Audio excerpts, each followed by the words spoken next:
All right. Well, welcome back to another edition of Inside BBI with John and Eric. I'm John McDevitt, and with me, of course, senior editor, Big Blue Interactive, Mr. Eric Kennedy. And Eric, I took a break. I had to get away for a little bit. I had a lot going on. You had a couple days off this week. We're back, and holy cow, the landscape of the New York Giants has completely changed this week. But first, welcome back. I hope you had a good few days off. I had a good week off in Arizona. Got away from everything for a little bit. So, how you doing? Good. I mean, I wasn't really off. I had another graduation for my son Ah, down that's in right. That's right. Portmore in Georgia. So it's down in Georgia again. So he's officially an infantryman going on to the 82nd Airborne.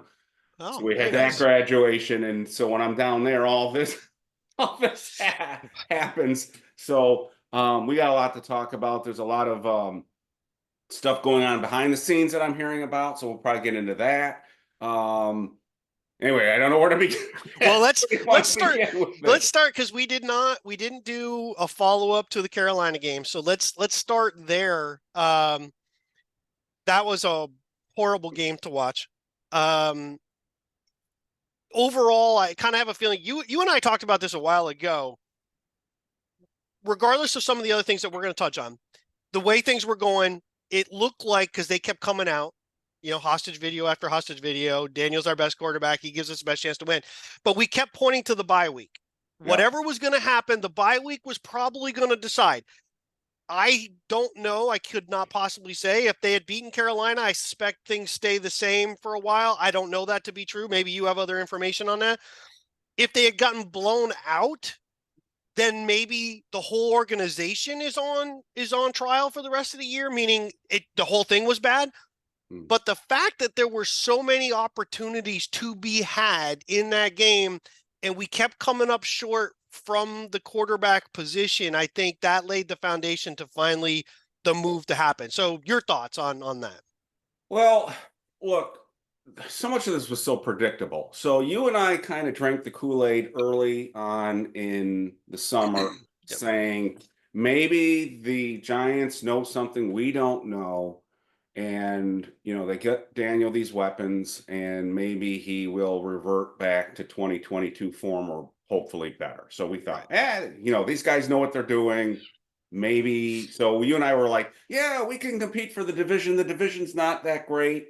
Dallas is going to fall back. The Eagles may fall back. Who knows what's going to happen with the Commanders? So you and I were like, we wanted to be optimistic, Yeah. but Yeah. I think we kind of knew, and we've been talking about for months. We kind of predicted how this was going. So I don't really, and I think this is fairly obvious where this was going. So a lot of what's going on this week, I kind of find a little, uh, not comical, but I mean, everything that's happened had to happen. Everything that's happening this week had to happen. It was just a matter of when it was going to happen. And you and I always thought the obvious spot was the bye week. Right. And of course, I was saying, do it before the bye week. The sooner you do this, the better.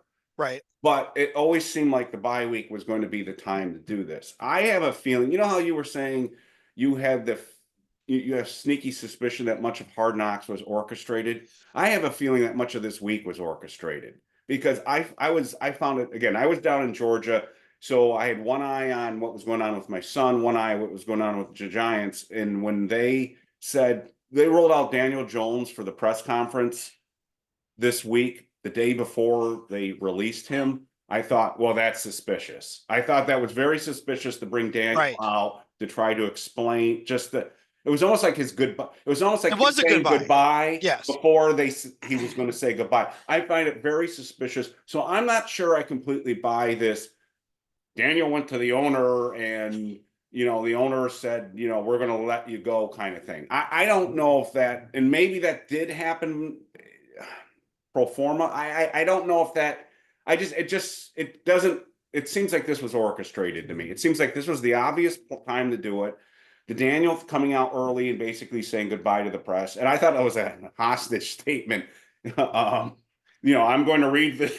I'm going to read this statement because I want to get this right. I thought, oh my god, and he handled it right. But so long story short, I'm seeing a lot of people, the Giants are a mess, and we will talk about they are a mess, but Mhm. the Giants are a mess of what happened this week. I think this week was planned. I think this was the if it went the way it did, as badly as it did, I thought this was where they were going to do it. I think you thought this is where they were going to do it too. So let me float this out there. If you're John Mara and you always kind of, I don't think you properly assess, but you certainly assess the fan sentiment both for players but also for yourself and the organization. Does it make sense? Does this theory make sense that maybe John was like, yeah, we're going to release him, but I don't want to do it right away. Let Daniel give his speech. Let him come and talk to me. And then, under the guys, he talked to me and then I granted him. So John Mara looks like the good guy of I'm going to give Daniel, we want to give him his release. We want to let him go versus this was an organizational decision. We can't keep him around. Right. It's not a good look. I do feel that there was, because Daniel reading that whole thing, it was a goodbye, but you're still on the team at that moment. By the way, just out of curiosity, has anybody ever commented what the hell was the scar between across his eye and his forehead? Maybe he got hurt playing safety in practice. Can I that say part one thing too was so embarrassing. This is going to sound mean. Why are we treating Daniel Jones like he's this icon of the franchise? He's not an icon. Look, I don't mean to sound like I'm piling on here, but he was a terrible football player for the Giants. Yeah. And I mean, he wasn't even Scott Bruner level here. I mean, I still argue now that, win loss, if you look at the losses, his career was worse than Dave Brown at this point. Why are we treating Daniel Jones like this victim by some of the fans are out there going, I still, and then the franchise, to roll out the statement and all this. And again, we're going to get people mad at us in the organization Sure. for saying this, but I don't really care.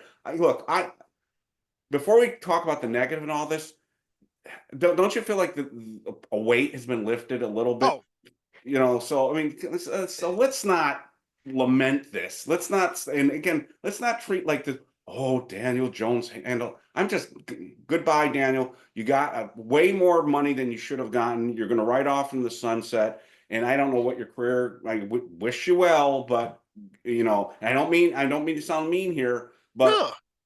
there are, how many hundreds or thousands of players have we seen? Probably thousands of players have you and I watched that come and go from the New York Giants. Some are good, some are bad, Sure. some are great, some are terrible, but we don't roll out, and I know he's a quarterback, but this whole thing with him, I'm just glad he's gone. I totally agree. But to the thing you started with, I'll give an answer.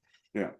He's such a weird lightning rod. And a lot of lightning rods usually are because of their personality, right? They attract that kind of negative attention or any attention and it blows up. Sometimes it's good, sometimes it's bad. Jones has always been a lightning rod solely based on his play. The fact that the Giants drafted him where they did, and some people were mad and blamed that they didn't take Haskins, which, by the way, would have been an even worse pick.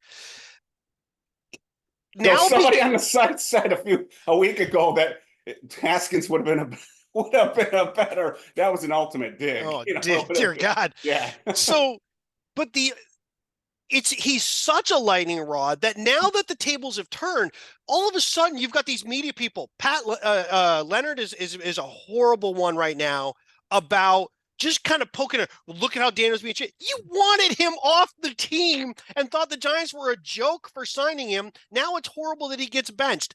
ESPN mocks him, but then other people are mocking the Giants for how they handled it. I'm like, you guys hated him as the quarterback. You thought it was a joke. You thought it was a joke he's getting paid. Why are people upset in any way whatsoever? The other thing I'll say is those trying to pull that the locker room is falling apart because of Daniel Jones. It might be falling apart. It has nothing to do with Daniel Jones. Look at Malik Nabers' comments when they talk to him. He basically is just like, look, whoever's the quarterback, I have to get open. I get separation. I get open. I'll catch the ball. Now, you do need to catch it when it hits your hands. But the fact of the matter is he's not crying. I don't see Wan'Dale Robinson coming up to the microphones going, oh my God, Daniel's gone. Everybody, you can pretty much count on one hand, Slayton, Thomas, Lawrence. Those are probably the three guys that are like, oh, Daniel. Other than that, this team, we talked about it constantly. If Daniel had a bad series to start a game, and that happened often, how all of a sudden did the air in the stadium and the sideline and everything just seem to be like, ugh. Yeah, and I don't care what the players say at this point. Win some Agreed. games. Yeah, You're not Lawrence Taylor. You're not Eli Manning. Shut up. Shut up and win some games. I'm so tired of this shit. exactly. I love Dexter Lawrence, but I don't care. Win some games. I know he's Exactly. trying, but I don't. And Daniel's not a good quarterback, and anyone with a brain can see that. He can't score, so it was time to move on. So I just, and the one thing I saw, and this is going to sound mean because you brought it up. Sure. Has there ever been a more boring player in terms of personality than Daniel Jones? And at the one position you can't be boring or shouldn't be boring. Right. Eli was never. Eli's press conferences were never interesting. Just like Daniel's, they were never Sure. interesting. But Eli had a personality, and we see that more now since he's left. So you know that in the locker room, and you heard that since you heard that he was a cut up in the locker room, and people loved him, and he was a practical joker, and all this stuff. Daniel's so goddamn boring. I mean, he's just boring, I'm just glad this era is over. And again, this was the one. Before we get into other things, I just want to again emphasize to everybody out there who's freaking out. This was so predictable. If the Giants were going to struggle this year because of the quarterback, they were going to have to, if they were smart, and this is where you can give them credit. If you want to give the Giants any amount of credit here, and we'll talk about the things they screwed up because they screwed up to get to this point. Sure. Sure. But if they were going to rectify this, they were going to have to bench him sooner the better because of the $23 million risk. You and I have talked about this for 2 or 3 months. We said they're playing with dynamite here, but the longer they play him, because if he gets hurt again. So they did what you and I have been arguing that they should have been doing. So we should applaud them for at least coming to the same conclusion. We're going to pat ourselves on the back, even whether we're right or wrong. But we've been saying, don't play him anymore. He's not effective. You're taking a risk. He's not going to be here next year. So why are we wasting time?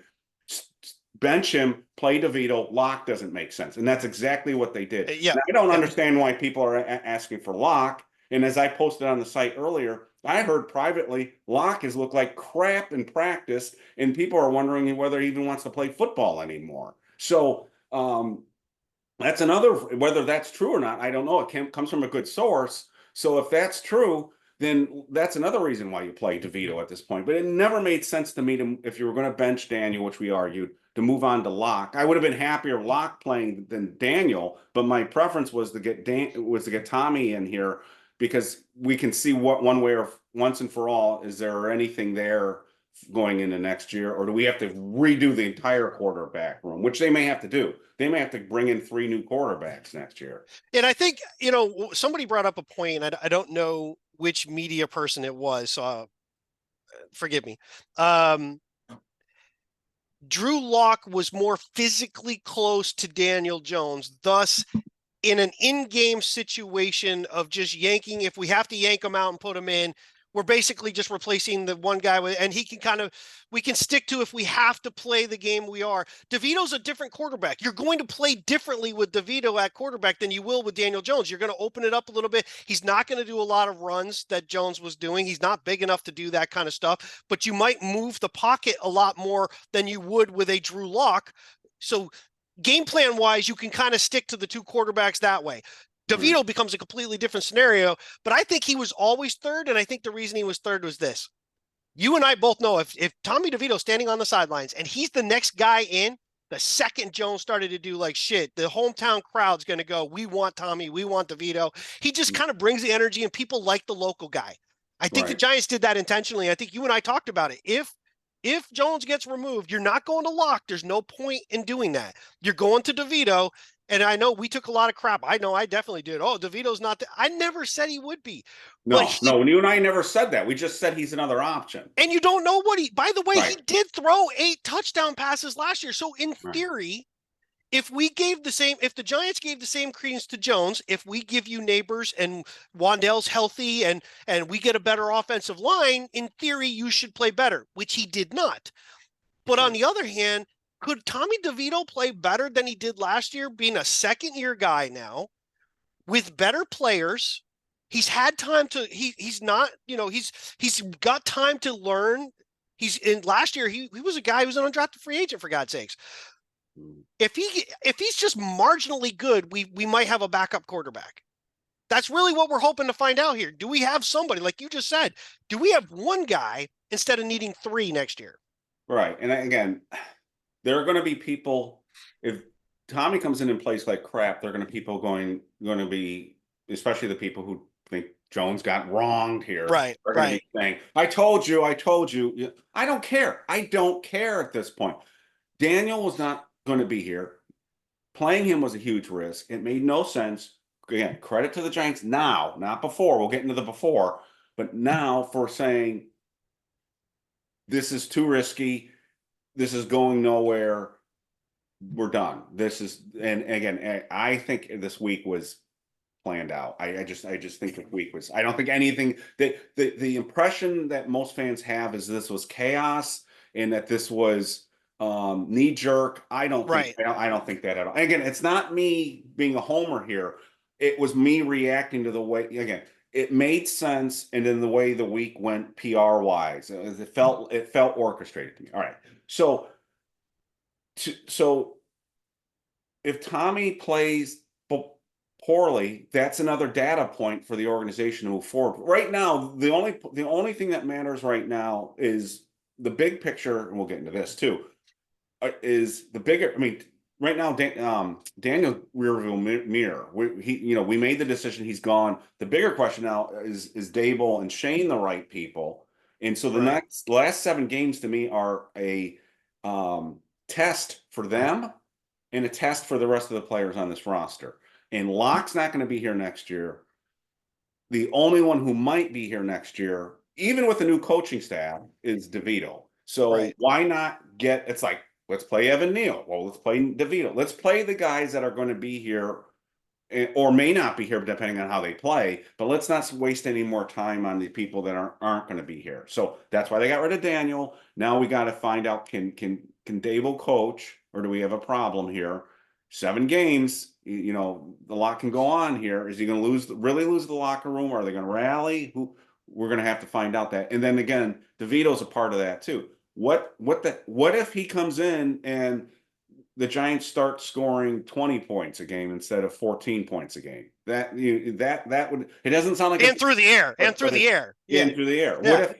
if Nabers starts looking good because he's throwing the ball down the field to Nabers again? So that's where we're at right now. So I don't want to hear it. It's the same thing that we went through the Saquon Barkley stuff where people are going, oh, we should never no, you and I said Saquon's if he doesn't get hurt, Saquon's going to have a fantastic year in Philadelphia. We predicted that. Sure. Most fans did. And now fans are reacting.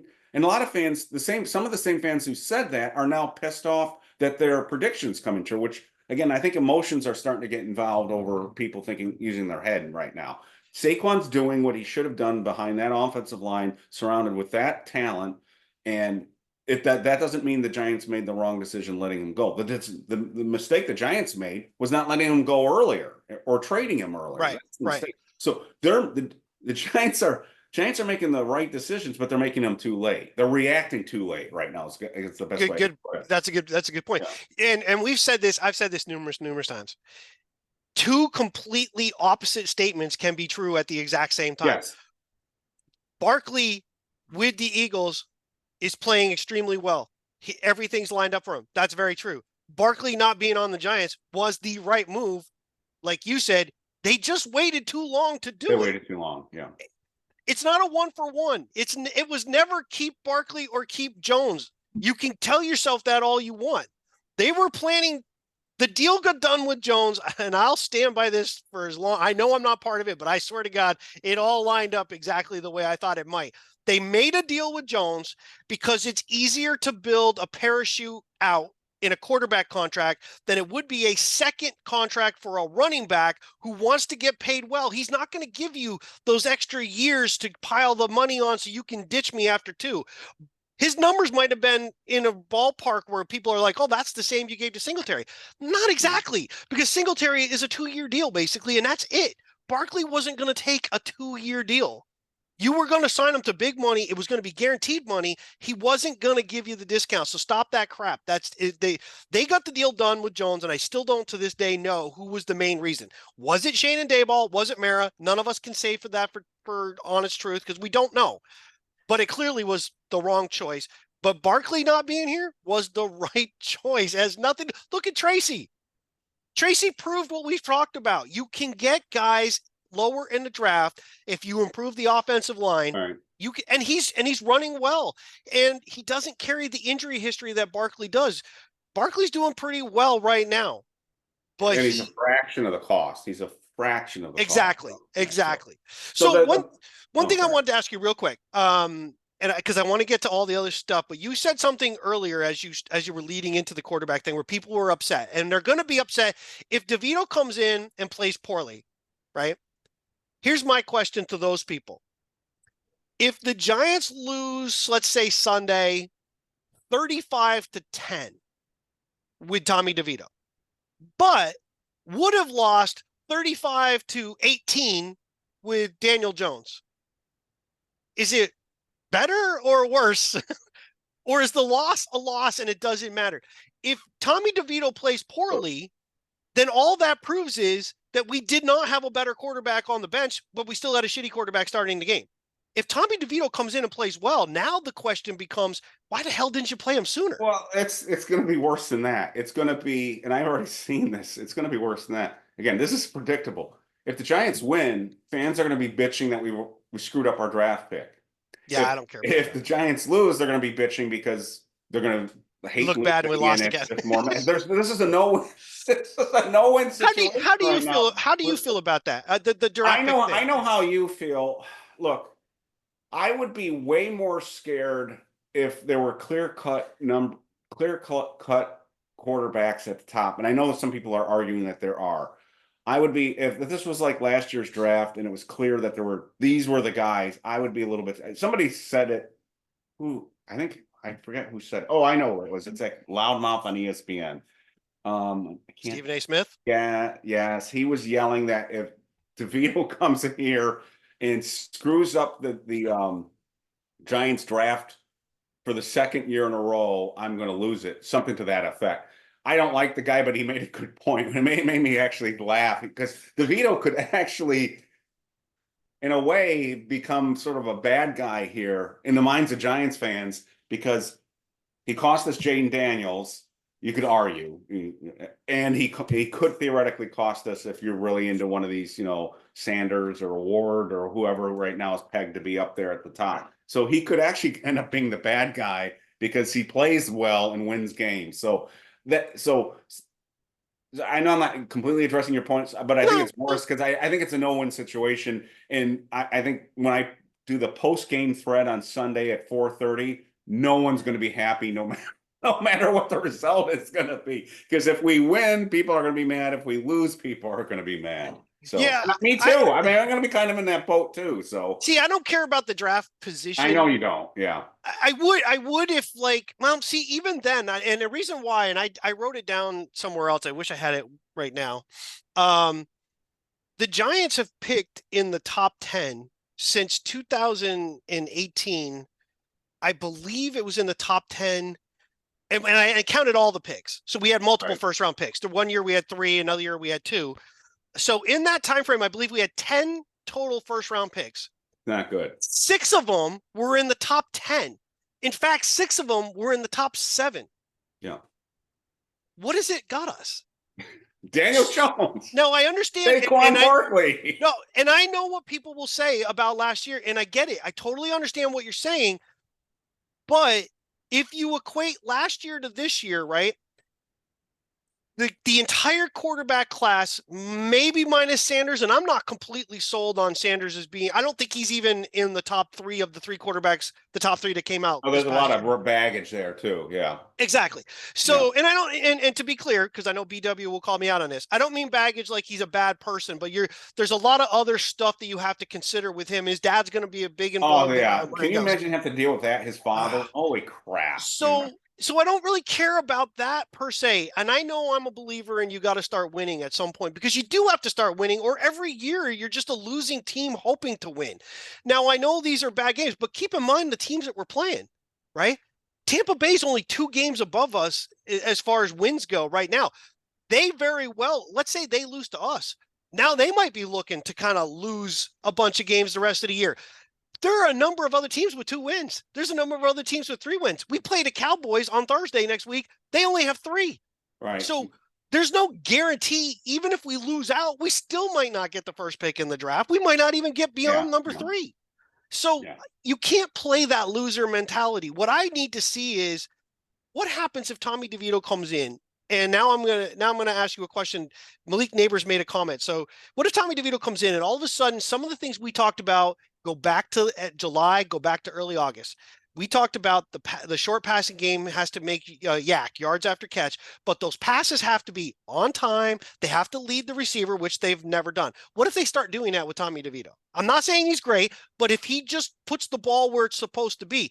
Malik Nabers made a comment. Dabs told me I need to get my head around quicker because the ball will be thrown with anticipation. If that's not a shot at Daniel Jones and how he throws the ball, I don't know what is. But this will be very telling if all of a sudden Malik Nabers is making big plays off passes out of the break. Well, I heard we'll get into this with the coaching stuff. I heard interesting things with the GM and the head coach, conflicting information. But some of the negative stuff I heard this week that really got me down was this. Giants aren't real happy with Malik Nabers' attitude, I heard. I heard the word lazy used. Which again, coming from one guy, but a guy that I respect. I also heard that one of the reasons Evan Neal wasn't playing was he was showing up overweight. Every time they were doing, he was getting fined for being overweight on a regular basis. So we have 2 top picks here, the Giants have picked, who aren't, all in. Again, this is rumor, so take for what it is. So if it's true with Nabers that he's not, the Giants are kind of disappointed. My antenna went up on Friday when he didn't practice with a groin injury. I'm like, oh Christ. So we'll see if he plays. But he told Jordan Renan he's going to play. So we'll see. Is Nabers frustrated with the quarterback situation, and that was affecting his practice. It was his practice that they weren't happy with. It wasn't so much on the field. It was his practice habits. So, but again, he didn't practice on Friday. So is that a result of he's just, he comes from LSU, winning program, and now he's with this mess with a quarterback that can't get him the ball. So is that affecting his play? But you and I have talked about before, we're not happy with the play of the cornerback, our first round cornerback's attitude. Now this crap's coming on with Evan Neal and now Malik Nabers. So there's this rot again that's developing in the organization, and that ties in with the quarterback situation. I agree. So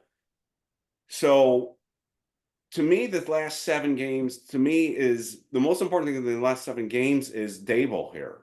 Schoen and Daboll is there a bigger problem here than just Daniel Jones at this point right now? So we can talk about this, but the problem with this is they tied themselves to Daniel. Whether the owner put a gun to their head or not, we don't know. But they tied themselves to Daniel. They tied themselves initially to Saquon.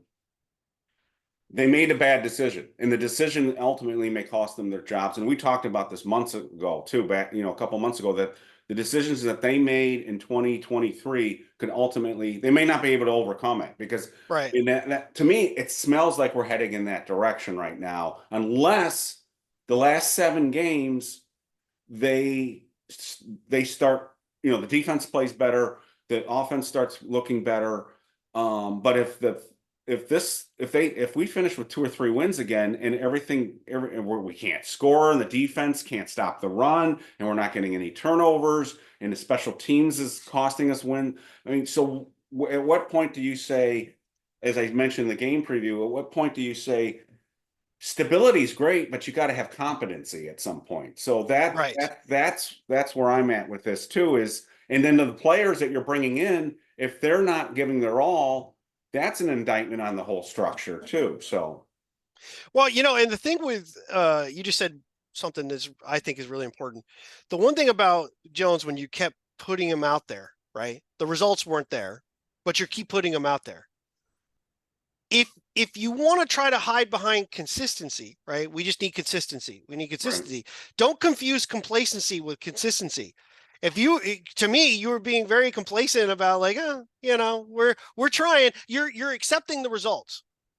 So curious, and I don't know that you have I don't know that you have any information on this, so this might be more your opinion. Do you think this was a power struggle with Schoen and Daboll against Mara to get Jones out of there, and it finally took the game against the Panthers? Or is this more of a Schoen and Daboll not on the same page, and Mara's kind of overseeing what's happening, but not fully involved? I get it. I'm having a hard time really deciding which one it is. That's the $1 million question, and I don't know, and that's where I'm getting conflicting information. So I had somebody I respect, tell me yesterday that Mara is furious with Schoen, and Shane's on thin ice, but Daboll's not. But then earlier, I was told the week before the complete opposite, that Daboll's on thin ice and they like Schoen. And then I heard another person say, but this was going back a week or two before this, that both were safe. I've said to you repeatedly that I don't care what Mara says now. It's what Mara says in late December and early January, because a lot can change between, and I said this a few weeks ago, and I still stand by this. I think this is my opinion, not fact, and I don't know anything. I think Mara is easily influenced in this sense that he will react to what the prevailing opinion is. If we get to January, early January, and the prevailing opinion among the fan base is this whole thing reeks to high heaven, we can't stand it anymore, he may get rid of them. But I think he's looking for an excuse to keep them, because I think correctly he knows that continually to make changes, that's not going to help winning either. And that It's true. Right. The counter argument, again, is what we just said, but stability with incompetence doesn't fix anything either. So to answer your question, I don't know. It's the $1 million question. It goes back kind of to how much pressure, if any, did Mara put on them to keep Jones? Right. In Barkley. Now, we saw in Hard Knocks that he obviously had a thing for Barkley. So I suspect he put pressure on them back in 2023 to keep Barkley. And he didn't like letting them go this year. How much pressure did he say? Did he come to them and say, we're not getting rid of Daniel Jones? If that's on him, then here's the question to you. Sure. Does John Mara have the ability? Some people don't have this. Does John Mara have the ability to look at himself and say, I'm the problem? I'm the problem here. Would he scapegoat them for his own failings? So say John Mara went to them in 2023 and said, we are going to give Daniel Jones we're going to keep him on a multi-year deal. So what if Daboll and Schoen said, that's not a good idea, we should franchise him? And what if he said, no, I don't want to do that? Would he still scapegoat those two guys for throwing them up, for making that decision for them? I don't know that. And I'm saying that could have happened. Sure. I wouldn't be shocked if that did happen. But if that happened, that's really on Mara. That's not on them. I think too many people think that John Mara is pushing the day-to-day decision making that happens with the Giants, that he's behind it. I don't believe that he is. But what about the big thing? No, no, The no. I know. It is, quarterback. yep. No, no. I'm gonna stick with that one. Yeah. I still stand by the fact that I think he wanted Barkley to stay with the team no matter what. I think Shane sold him on, we can't give Barkley a long-term contract. We got to give the contract to Jones so we can franchise Barkley. I don't want to give Barkley a long-term. If we give Barkley a long-term contract, I can't franchise Jones at that point because then the cap's going to be all screwed up. We can't give them both contracts. That's too much money. We'll take the risk with Jones. We got the buyout. We'll franchise Barkley. Then we'll get him signed later. I think that's what was probably sold because Mara wanted Barkley. That's my opinion. I have no proof of that, but things lined up that way. Mara didn't step in right now. Eli Manning didn't want to be benched halfway through a game and chose to take himself out of the Raider game back in 2017. That blew up. Mara stepped in, fired the coach, fired the general manager, and Eli was reinstalled as the quarterback for the rest of the season that year. Why wouldn't he do it right now? If Jones was his guy, why wouldn't he do it right now? Why wouldn't he say, Jones is still the starter. You either start him or you're fired. Well, the only thing I would throw in there is Jones is not Eli. Jones. I understand it, yeah. But my point is, if Mara forced this whole thing all along, why wouldn't he continue it the rest of the year? Because you can always still point to the coaches and stuff as the reason things failed. Yeah, well, the only thing I will say again, it sounds like I'm arguing this is the case, and I think you're making good points, and you're probably there's a good chance that you're right. I'm just saying that it's become so obvious that Jones is the problem, right? That how stupid do you have to be at this point? I think that again, and I'm not saying DeVito's going to come in here and fix it because DeVito may not be any good, but the team, and there are people who are going to still argue me. This is a functional offensive line, especially when Andrew was in there. Okay. Yes. The running back is decent. The wide receivers are all right. We have a new young tight end. This isn't, again, there are teams all over the league that are terrible on offense, that are more competent than we are on offense. Correct. The Patriots are ahead of us now. The Jaguars are ahead of us in scoring now. I'm talking about terrible football teams. That's how bad we are. We're so bad that I don't even still think that Giants fans have come to terms with how bad things really, really are. The ones that are still clinging to Daniel are saying if this just that. I mean, this is historically bad. It was bad last year and it was bad this year. And that's why I'm saying Daboll is on the hot seat here too, because at some point you got to have your coaches at least scheme enough to look like some of these other teams that aren't that great either, but they're performing better than us. I have no confidence right now that we can beat any team right now because I don't think we can score enough points. Now that may change with DeVito at quarterback. Then that's why I'm interested. I'm actually interested in the last 7 games now because I'm kind of interested. Can Daboll coach? Can Kafka coach? Can DeVito play? What do we really have on these receivers that can with speed? That again, we have all these speed receivers, and yet we can't. I assume we're dead last in the league in yards per completion. I'm assuming that we would have to be. We would have to be. So you said something else though that I want to jump in on when you said the rumors that you heard, and one of them was Mara's pissed at Shane and Daboll's safer, but Shane's in trouble, and then the other one was the opposite.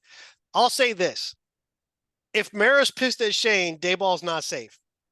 Because if you replace a GM, unless you move Brown up and you keep things current, if you go get another GM from somewhere else, that dude's going to want his own coach. He's not keeping the guy off 2 consecutive years of less than 6 wins. My response to the guy that told me that Mara's really pissed at Shane and not Daboll was, well, how can you get rid of the GM but not the coach? And then I said how very Giant-like it would be for them to do that again, because how many half-ass measures has this franchise done in the last 13 years? You know, keeping the GM or the coach or the quarterback, but getting rid of the other people. And again, it's a very giant. Well, the only my one, wife's favorite one. My wife's favorite Christmas thing is Charlie Brown Christmas. jeez, And the of all the what is it of all the what does Linus say, of all the Charlie Browns in the world, you're the Charlie Browniest. right? I kept thinking of this week of all the Daniel Joneses in the world, you're the Daniel Jonesiest. But of all the giants and things to do in the world, the thing that would be to again half-ass this, get rid of one of the guys, get rid of, but not everybody else. I mean, if they're going But in the to history, start all over, please, for the love of God, get a new quarterback, coach, and GM together on the same page. right. But That's what they need to do. in the history of the changes that you've talked about, the one thing that has never been true is we've never got rid of the GM and kept the same coach. We've kept the quarterback. Yeah. We kept the quarterback. We've had the GM and got rid of coach and brought another coach in, but the same GM and the same quarterback. But we've never gotten rid of a GM and kept the coach. So Daboll, you're the only one out of this shell game that is completely not safe if changes start happening. Would it really, as a Giants fan, would it really, really, really shock you? I mean, surprise you, but would it floor you if they did that? I would not be surprised. I would not be surprised at all if we stayed internal with the GM. If Brown ascended to GM and Schoen was gone, then I would think the issue became that they thought the problem was Daboll and Schoen. Now, the question has to be that we have to ask, it was Daboll, correct? And I'm asking you to correct me if I'm wrong. During Hard Knocks, was Daboll the one that kept calling Nabers a dog? He's a dog. He's a dog player. Daboll was very, very, very high on Nabers throughout was the Schoen thing. too, or I can't remember. Did we hear him just talk about how great? The only ones I recall being very high publicly on that show was the wide receivers coach and Daboll.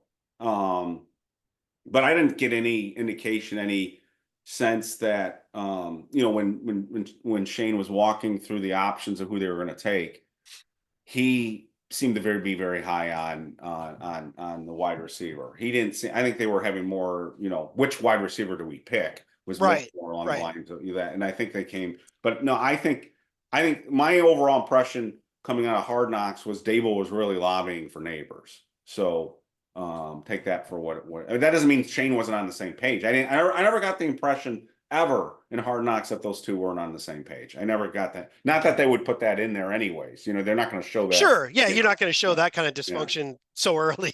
Maybe later when you get the director's cut. Do you think they're not on the same page? I haven't got any inkling of that. I didn't think so. It always felt like, and I don't want to speak for you, but we've talked about it. It always kind of felt like they were sort of walking through we have to keep putting Jones out there until Mara agrees that Jones is the reason we're not getting to where we're getting. And I think this is why the last half of this year is so important. You kind of touched on it already. If Daboll's system, and I think he has a system, is effective, it's going to be proven that Jones was the reason the system wasn't working, that they kept trying to force things and that they were dumbing it down to try to take advantage of things they felt like he could do. And then he started not doing those things too. If DeVito comes in and plays competently, and he did in a year of which he wasn't great. I mean, he was over his head a lot of times. He threw 8 touchdowns and 3 interceptions. Right. If he comes in again, we're talking 7 games. If he throws 8 touchdowns in 7 games, that's like astronomical compared to Jones. I mean, Jones had 10 touchdowns in 2 years. I don't think people realize how bad Daniel was at throwing touchdowns or not throwing touchdowns. And I think the Carolina game was so eye-opening. If you really go back, in reality, it was a microcosm of his entire career. There are opportunities that were there. That flea flicker, people can bash Daboll all you want about the call. That's where the dance. That was where I'm sorry. I'm glad you brought that up. I'm sorry to interrupt. No. That was the Daniel Jonesiest of Daniel Jones's play. That flea flicker. That's where I popped into my head. I'm so glad you brought that up because I was trying to think of when did that pop into my head. Of all the Daniel Jones things to do in the world, the most Daniel Jonesiest thing ever was that flea flicker. For God, say he got sacked because he couldn't decide which of the two wide receivers who were wide open to throw to. How? I mean, you can't even make this shit up. I mean, and to top it off, he then goes and does the one thing that he's now done 3 times in the red zone, rolling out, gets pressure. What does he do? Throws the ball that hits the defender, it pops up, intercepted. I'm like, Jesus Christ, you could have just thrown it into the stands. You could have just thrown it out of bounds. Yeah, but I don't want to move past the flea flicker again, because I think that, to me, that will be the epitome of his career. Because again, it wasn't just the fact that he had 2 guys open and he couldn't process which of the open guys, but he took the sack on the play where Daboll's thinking, if we don't complete the pass, we're going to go for it on the next down, on 4th down. And he took that away from Daboll because he took the goddamn sack. I mean, and that's when, if I had, what was it, the device he had on the sideline that he threw the year before? Oh, the Surface Pro. The Surface Pro. I mean, how do you do that? I mean, oh my God. So, that was the Daniel Jonesiest of all the plays. That'll be for me his signature play. That's his signature play. I suspect that was the play that they probably went to Mara and said, listen, this is what I'm telling you. This is why this can't continue. Because again, you can't go, well, why? And I know, and I'm not going to name individual people, but you could say, yeah, there's all these plays from all these. I get it. I totally get it. But that moment, I don't care if you're Daniel Jones's dad. You can't have any more to be like, yeah, but I mean, they were wide open. Like you can see both of them are like, what? And, oh my God. And to back what you talked about, and I'm not making excuses for Nabers, because to be quite frank, I have not been impressed with Nabers' persona overall. I think he carries himself okay in interviews, but he, early on, he threw the quarterback position under the bus when he was they're going to do something about quarterback.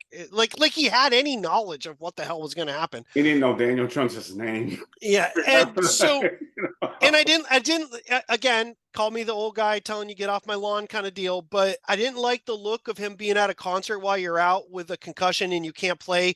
That's a lot of sensory overload for a person who's got concussion issues and can't play. But again, whatever, young people do young people things. I get that, but it was a bad look if you're going to be a superstar leader. But back to where you were talking about a little while ago, how much of we keep putting Jones out there and he keeps failing horribly, does that kind of permeate everything? And that's the one thing that I've argued with a number of people when they keep throwing out half measures.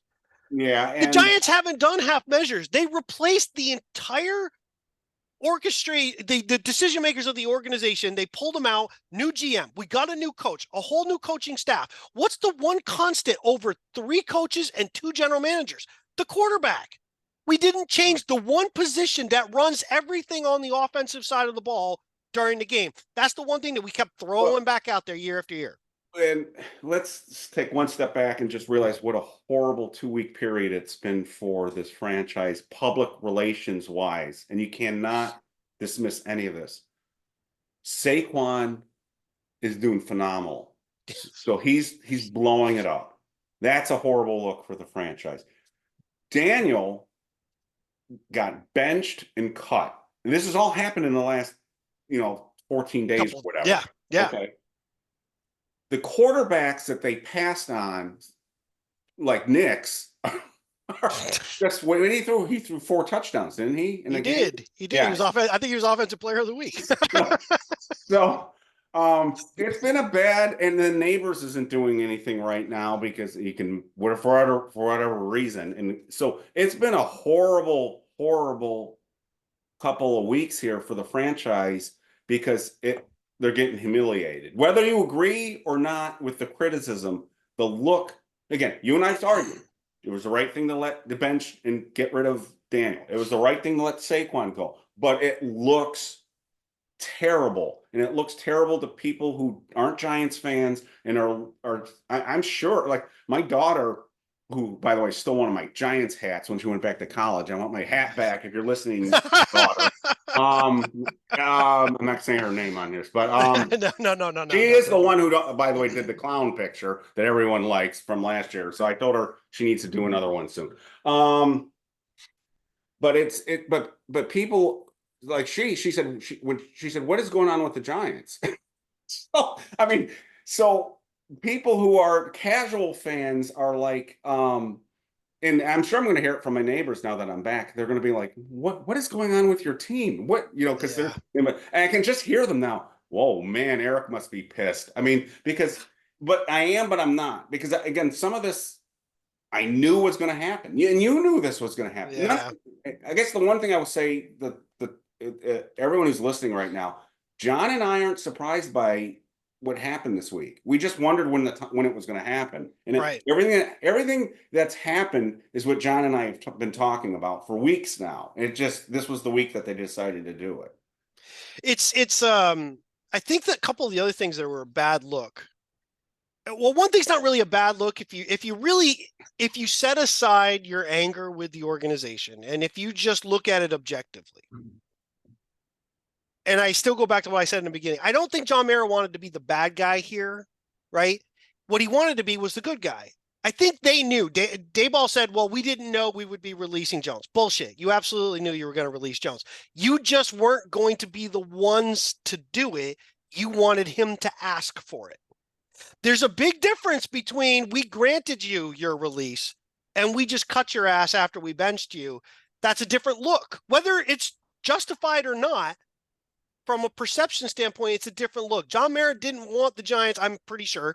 Let me rephrase. I assume John Mara didn't want the Giants to look like we benched them and cut them because that was what we want to do. We just wanted them out of the building. And that's why I think it's orchestrated. That's why I think it's orchestrated. I agree. I think you call it. They knew what was going to happen. Come on.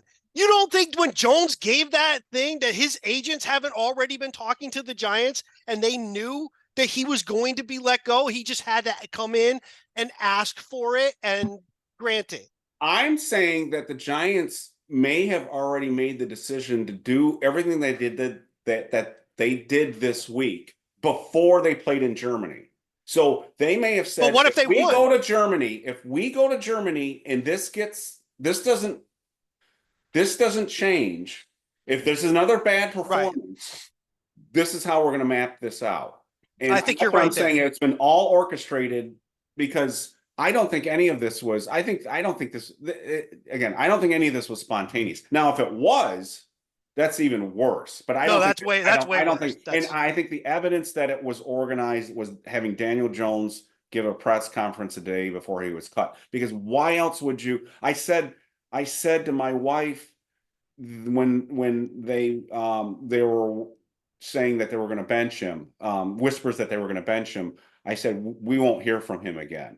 And then when they did roll him out, I thought, well, this is weird. And then his message seemed to be a goodbye to me. It was absolutely a goodbye. And so I think again, they either used Mara as the some people have argued they're using him. Mara's falling on the sword here and being the bad guy that, so the coaches don't get blamed for this or whatever. The bigger question is, could the Giants have handled this in a different way that would have not made them look so chaotic? I don't know. I don't care. I think the only thing that could be different is but you have to turn the clock back much further. Is you don't sign them to the contract that you did. Oh yeah, sure. But that's the thing. The whole problem here is the whole problem is not what they've done this week. It's what they did last year. That's the problem. Right. They can't, and they may not be able to overcome that. They may not, and I have said this since the beginning of our podcast. The damage they did with those contract decisions may destroy them because as much as and you have argued this, that there may be an agreement in place that they're safe no matter what. And I have argued, even if there was such an agreement, if this gets so ugly, they may not be able to control it. That's true.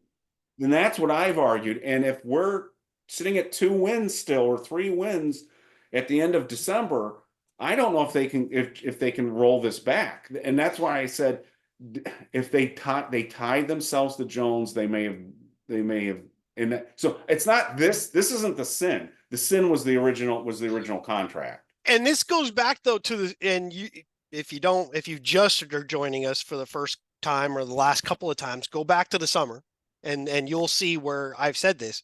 You and I had this conversation and I said, they're done with Daniel Jones this Yes, year. you did. This is it. And you said, well, you don't know that for sure. And I'm like, nah, Yep. I think it's, they made it so obvious during Hard Knocks Yeah. about how bad they wanted to get away from him. I think they set their sights on three guys. You can argue they probably should have forced a pick at quarterback, which goes against the idea that you don't force a pick. But now knowing where we are, I can't say that those who believe that aren't right, because we signed a guy that we clearly don't even want to play. And our third string guy, you're only doing it because your hand has been forced to do it. That's why I feel like, one, they knew they were coming back, that they knew the Jones thing was a problem. They got other players. They were hoping to get out of the contract piece. You heard things, and again, I don't remember if you gave away who, so I'm not going to do that. Yeah.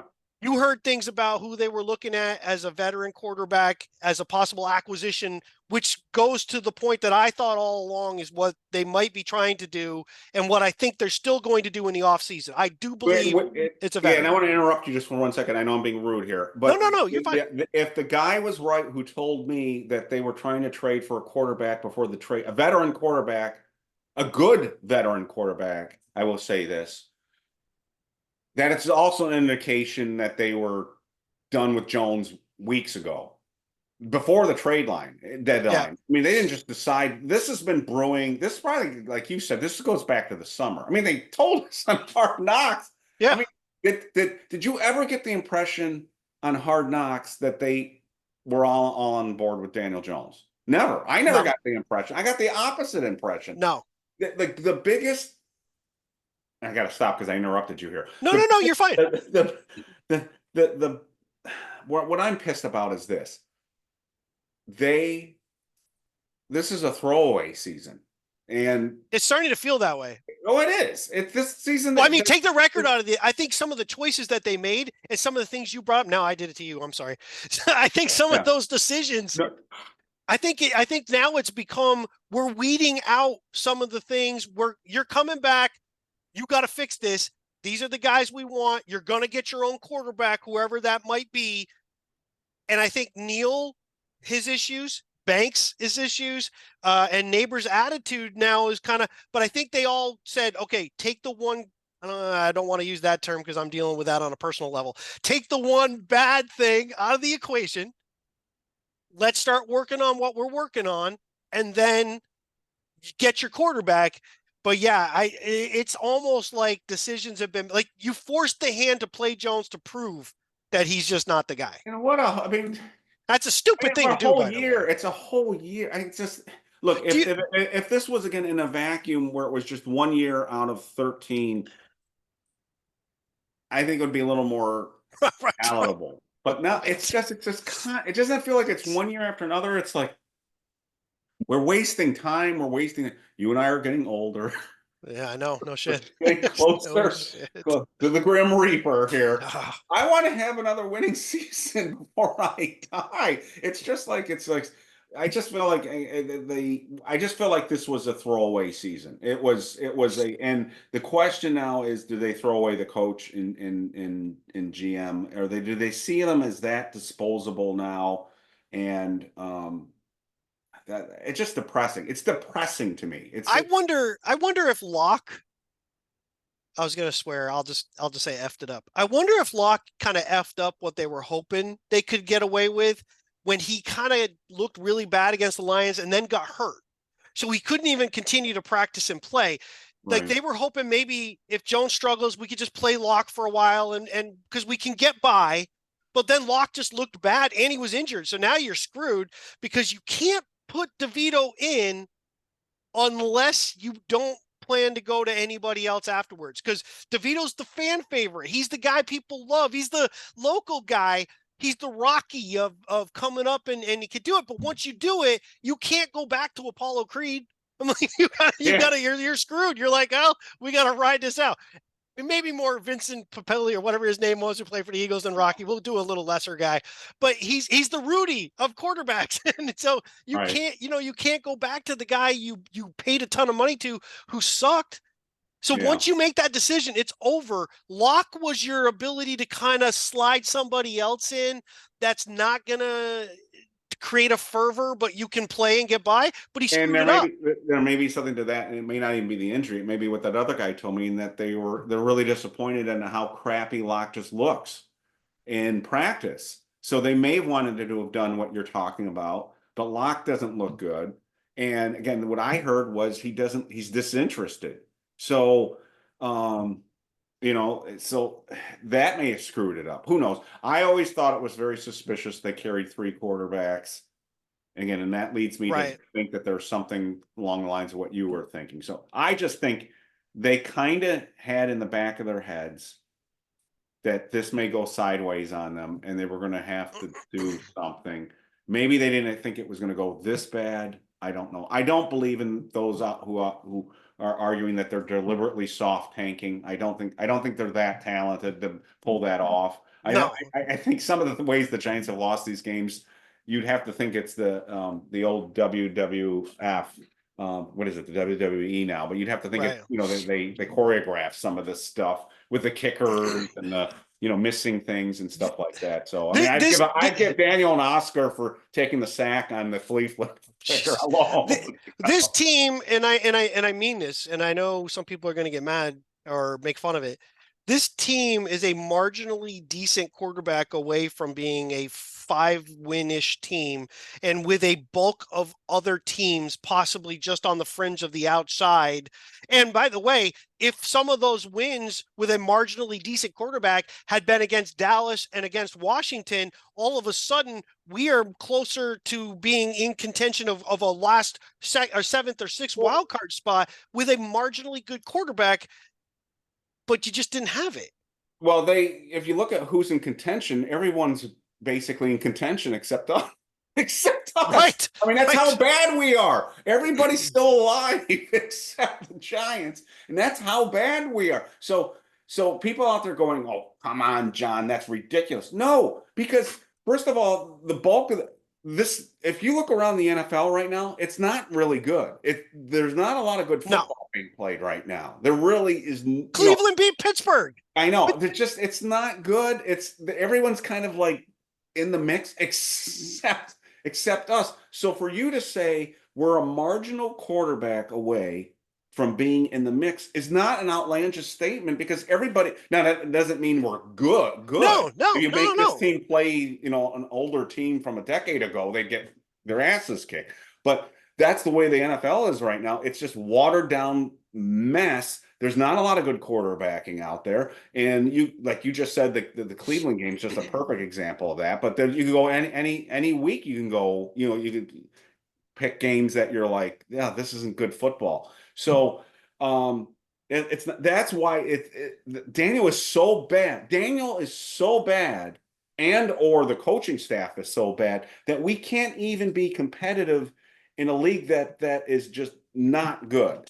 And that's sad. I've seen a lot of people on the site say things like, why are you guys getting so bent out of shape over this? Why, it's just football, blah, blah, blah. I'm not that bent out of shape out of it. I'm not angry about it.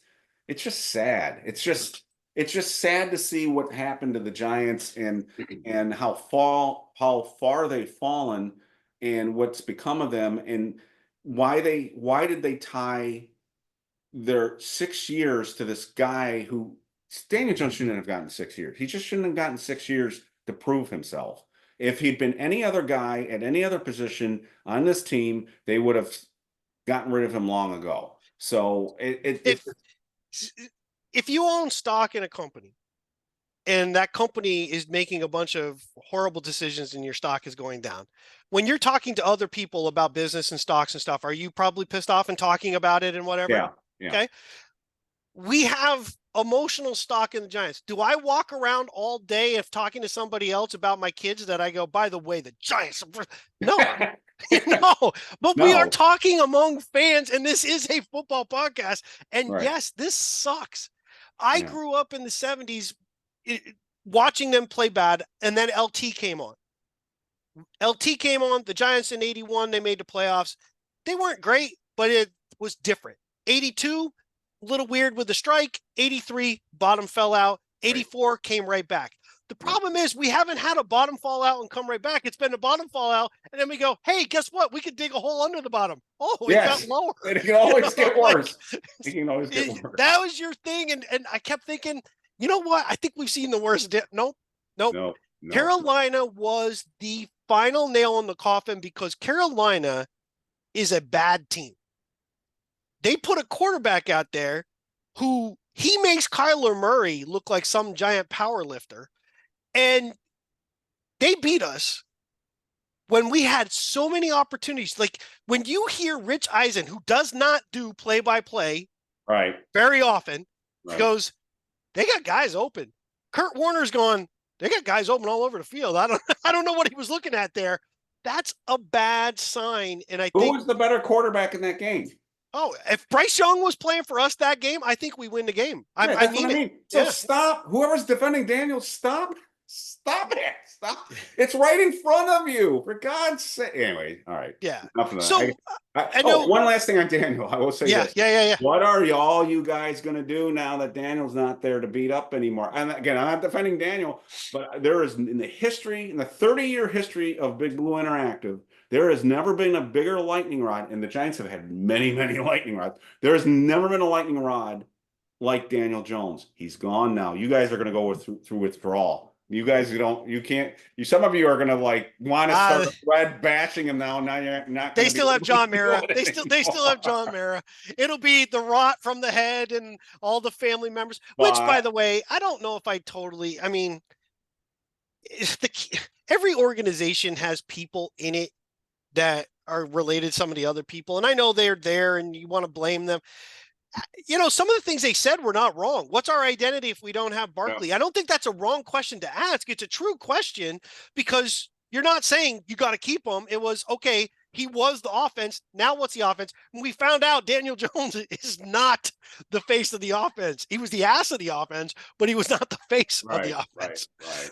So what are they going to – so this is, again, and I know I'm repeating myself a little bit here, and we should tighten this up. Yep. Jones is not there to be the target. So the obvious target now shifts to the coach to me. So that's why I think so. That's why they're in. Again, I'm not saying it's right. I'm not saying they should or shouldn't. Probably should, but right now they took their shield away too. So this, in a way, one of the things that you and I said earlier when we were trying to come up with reasons why aren't they pulling the plug on Daniel sooner than they did. We always thought the buy was probably what they were aiming for, but I was arguing, and I think you argued at times they should do it sooner. One of the things that we came up with was maybe it provides them a shield for criticism. You know, in other words, we couldn't do any better than we are doing because of the mess we have at quarterback. So that shield is gone now. So they're fair game. Now the intellectual argument would be, yeah, but DeVito sucks too. But fans aren't going to react that way. The fans right now are not going to turn their ire towards DeVito. The Daniel Jones fans may, but the fans that now were all like Daniel's the problem are now going to focus their attention on Daboll, I think. And so I think they're smart enough to know that they opened themselves up to that. So you got to give them a little bit of credit too, to say they did what was best for the franchise while exposing themselves to more criticism. That's how I feel. I think right now, I think it's going to be very easy to predict that the Daniel Jones threads now are going to be replaced by Brian Daboll threads. I think you're right, and I've said it a couple of times. I'll say it again. All along, you and I have felt Jones should probably be, and this was very early on in the season. This is after the summer stuff where we were trying to predict what was going to happen, and it just was not happening. We basically said, Jones needs to go, and you got to jump to DeVito. And I think the Giants knew that too, because again, you can't put Locke in if he struggles. The fans are going to be just screaming they want DeVito. This move was ultimately going to be it's either Jones or DeVito, and Locke was the backup once he proved that he wasn't the guy. And obviously what you've heard, and it seems to bear fruit based on how they've done things, he just has not been living up to what they thought he was going to be. He won't be bad. I don't think he'll be. No. And there's no reason to. You can find an average. DeVito could be that backup, assuming he plays okay here. Yeah, you're not losing anything with Locke. So once you put DeVito in, the fans are going to be kind of behind him. They're not going to blame him because there's no expectation on him. The expectation is now on the coach. So I think you're right. I also think they picked the bye week because we saw, and this is what we tried to talk about a couple of weeks ago. It didn't work out because you lost to Washington, then you turn around, lose to Carolina. It didn't matter. Everything fell out. But had they won, the schedule started to line up where they could conceivably win some games. You had Tampa Bay, who's been struggling. They're a 4-win team, but they had a lot of injuries. New Orleans fired their coach. And it's on the road, so you're kind of like, okay, that's going to be a tough game for them. Indy, which was been up and down, up and down, up and down. They're no powerhouse. So you have those games kind of line up. Atlanta's no powerhouse, even though that's in their dome, but they're no powerhouse. So your really tough games are Philadelphia and Baltimore. You have other winnable games. Yeah. Oh God, Baltimore. Can you imagine what the game's gonna be like? Well, now things have changed. Now it does become, I think they have to win some games for Daboll. Oh, I do too. To Daboll say, and somebody's going to yell at you. Sorry, somebody's going to yell at you and go, "That's just stupid. That's stupid on them if they keep them because of this." I'm thinking, as you've said, that I've been thinking it all along, that they've been told they are staying. But if you show the rest of the year reasons to not, you've now given the okay to be fired. Yeah, and like again, I will say this: I'm getting conflicting stuff. So some guy insists that one guy is not safe. The other, I'm pissed. They're pissed at this guy. They're pissed at that guy. So I don't know. And I think a lot can change. We'll have to see. I haven't made up my mind right now. Right now, I'm kind of down on both of these guys, and it's not because of what happened this week. I couldn't care about this week. Because again, we predict. How can you and I be mad at something that we thought they should have done and we kind of predicted? Again, the thing that makes me mad is this was so predictable. I mean, we saw this train wreck coming, and it's the same thing like when they hired Ernie Accorsi to be the advisor to the next general manager search. You knew they were going to hire Gettleman. You just saw it coming, and that's why I still think.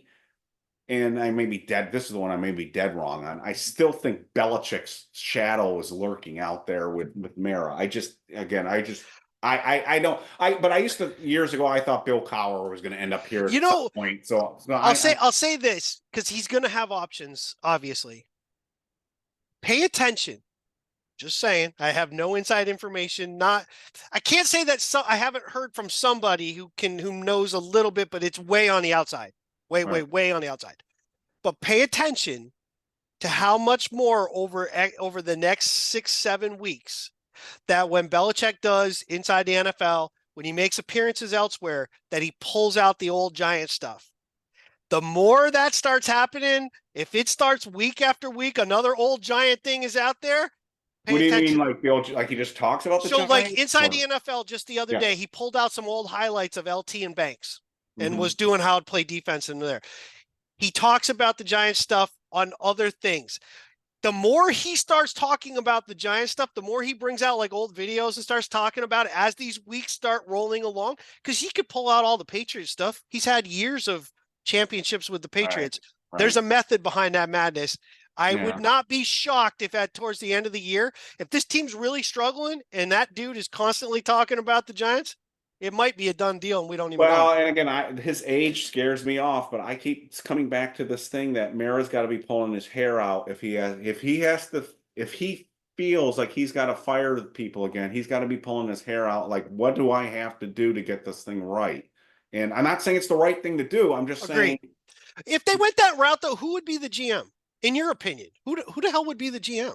I I don't don't want him to be the GM. He was I horrible. don't know. I don't know if in that situation, if the GM would be more of a figurehead. I don't know if they would just have somebody that just went along with whatever Bill wanted at that. I know that's not the Giants' way, So like but maybe a so Scott Pioli or something like yeah, that. something like that. Somebody maybe we don't even know their name. It's somebody that you've heard maybe once or twice when somebody said something, but it was like I remember Right. when they said Joe Judge. I had never heard Joe Judge before. I was like, who the hell is Joe Judge? Right. No. Right. I was like, who is that? I don't even know who that. Maybe that's pathetic on my part, but I didn't know who the special teams coach of the New England Patriots was. So, yeah. So wrap this up. I just think it's an important 7 games for the determinant of I think Daniel's in the rearview mirror. Thank God it's gone. He's done. There are some people that aren't going to let it go for a while, but that era is over. The bigger question now is what are they going to do moving forward? Are Schoen and Daboll going to be here? Are the Giants going to look competent, at least competent down the stretch, or is this just going to collapse? And if it collapses, I don't think anybody's safe. Now, could they be safe? Sure, they could be. Like you said, there's an agreement in place that they're coming back no matter what. I don't know if that's a good thing because I don't know if the players in the house are starting to doubt where this is going. Whatever mojo they had, I think is gone at this point. You're already hearing players are mad at Schoen as the GM, which doesn't matter as much. But if they're starting not to believe in the coaching staff, and to me, I'm really concerned at the direction of the defense at this point because you can point to the reason why there's a problem on offense. We should not be playing this badly on defense. How do we have 1 interception in 10 games? Has that ever even happened? I don't even. Maybe it has, but I don't know if that's ever Well, happened in the NFL yeah, before. but keep in mind, 1 in 10 games, and it was week 1. Yeah, I We've mean, gone 9 straight weeks without an interception. and so where are the turnovers? And people are going to say, "Bring back Wink." No, Wink was terrible. It's like well, bring back John Feliciano. No, stop pining for old shitty stuff because yeah, and Wink's defense was actually ranked lower. He just had the turnovers and it was only the last half of the last season here. That's when Right. he got the Right. turnovers. So people are going, well, at least he got the turnovers, but the run defense has collapsed. If you have Dexter Lawrence and you've got some of the players that we've got on defense, there's no reason our run defense should be this bad, and it's terrible. I So just don't believe in the I to don't believe in the lineup that we I put know on you the don't. field. Yeah, yeah, This a lot of weird people don't. 2 defensive linemen and then a guy who's really a linebacker playing the end. It doesn't seem right. Yeah. I mean, Lawrence, first off, Lawrence, you might say he's potentially defensive player of the year. And I'm going to tell you, what difference does that make?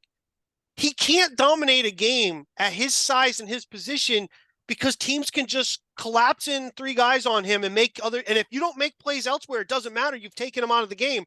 And what has that turned over the last few weeks? I know I'm going to get totally roasted with what I'm about to say. I'm okay if the Giants were to package Lawrence to get what they need at quarterback, not in the draft, Yeah. but to get a quarterback or to get somebody and positioning as well. Because I just don't think ultimately he's the guy you can totally build around. Because by the time you get all those other pieces, if you still don't have the quarterback, you're still not winning, and we've No, lost all this yeah, effectiveness. there's a logic to that especially because what you just hit the nail on the head is by the time things turn around, where's Lawrence going to be in his career? So again, I'm not advocating for it, but there's a logic to it. If there's an opportunity that no one's safe on this roster, nobody is safe on this roster, from Malik Nabers to Dexter to Andrew Thomas to anybody at this point. No one's safe, especially if they have to start thinking we're going to blow this thing up again. And Right. that's And don't anybody throw out Aaron Donald as a comparison. There's a huge difference. Aaron Donald was maybe 285, 290. He's a smaller guy, quick guy. He was muscled up. Dexter Lawrence is 340. That does play havoc on your joints over time. And if you're getting beat up on while your team is losing week after week after week, by the time you turn it around, that dude might be a shadow of his former self. If he can be a building block, and I don't want to trade him, I'm just saying if the opportunity was there, you can't say no to that. This team has been losing with this guy on the field. What the hell difference does it make? If you're going to make a big play and really change, you might have to use the one asset you have that gets you the one piece you absolutely need. Yeah. Just saying. And we got to have somebody in here who knows how to pick a quarterback. So the bad news with this group is whether they had a gun to their head or not, we don't know. They re-signed Daniel Jones, but then we saw in Hard Knocks that they said, wow, we really like Jaden Daniels. And they like Drake May. So, their instincts were there, but they passed on Nix. We'll have to see Nix again, I think Nix, and we've talked about this, Nix has a chance to really make the Giants look silly. But he's in the right system in the right situation too. And he's got a really, really, really good defense around him. So that matters. But again, you and I talked about this. If any of those three quarterbacks look good, right, and Daniel looks like crap, and now he's gone, that's going to look terrible on this organization. It's been a disaster PR wise for this organization. It's bad. And so it's going to be kind of interesting to see what's going to happen. I'm sure we're going to have an important podcast on Monday, because this can go one of two ways after. So some people are saying, I forgot there's even a game on Monday. Sunday. But this game on Sunday is kind of really important. I think so. How do the Giants come out and play? Are they going to look like they did against the Panthers, or are they going to look like, wow, there's some life in these guys? Yeah, and I think that's the big one, right? It's not even wins or loss per se. Right in the beginning, it's energy. Is there energy in the stadium? Because that's a big deal to Mara.